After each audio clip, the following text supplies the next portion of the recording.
Hey everyone, this is Mel. Today, as in the previous video, we will see two topics that are a bit similar. First, we will see the past perfect, its functions, its structures, and some examples of them. So let's start. Past perfect. Functions of the past perfect. The past perfect can be used when the action took place before another action in the past. Example: she had bought the dress before it went on sale. When the action had a duration before another action in the past. Example: he had been practicing the piano every day before he performed at the concert. Structure of the past perfect. The structure of the past perfect in the affirmative form is subject, auxiliary verb had, main verb in past participle, and complement. Example: the movie had ended before we got to the theater. The structure in the negative form is subject, auxiliary verb had, not, main verb in past participle, and complement. Example: she hadn't finished her work before the deadline. And the structure in the interrogative form is auxiliary verb had, subject, main verb in past participle, complement, and the question mark. Example: had you finished your homework before dinner? Examples: he had finished his house before he decided to pursue a career in linguistics. They had visited the museum before, so they knew what to expect. By the time they arrived, had the concert already started? They had lived in that house for 5 years before they decided to move to Sacaba. When we got to his house, his mother had already gone to bed. The team hadn't scored any goals before the opposing team took the lead.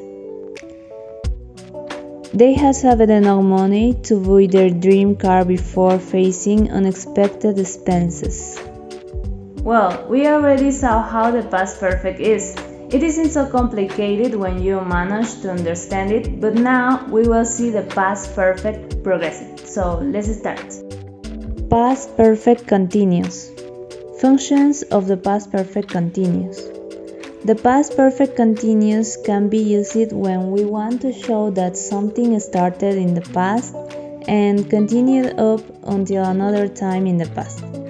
Example: they had been living in the city of La Paz for 5 years before they decided to move to Cochabamba. When we want to show cause and effect: she had been studying diligently, so she passed the exam with flying colors. Structure of the past perfect continuous. The structure of the past perfect continuous in the affirmative form is subject, auxiliary verb had, been, verb in ing gerund, and complement. Example: the team had been practicing their dance routine. The structure in the negative form is subject, auxiliary verb had, not, been, verb in ing gerund, and complement. Example: she hadn't been studying French for years. And finally, the structure in the interrogative form is auxiliary verb had, subject, been, verb in ing gerund, complement, and the question mark. Example: had they been waiting for a long time before the bus finally arrived? Examples: the artist had been sculpting a masterpiece for months before revealing it to the public. They hadn't been working together on the project before they presented it. When he arrived, the scientist had been conducting experiments in the laboratory. He had been honing his fencing skills for years before. Had they been traveling extensively before they settled down in one place? By the time they completed the marathon, they had been running for hours. Had he been practicing his speech for days before class? She hadn't been taking care of her health, so she fell ill. And that was all for today's video. I hope you have understood the two topics, which aren't so complicated. See you soon in the next video. Bye!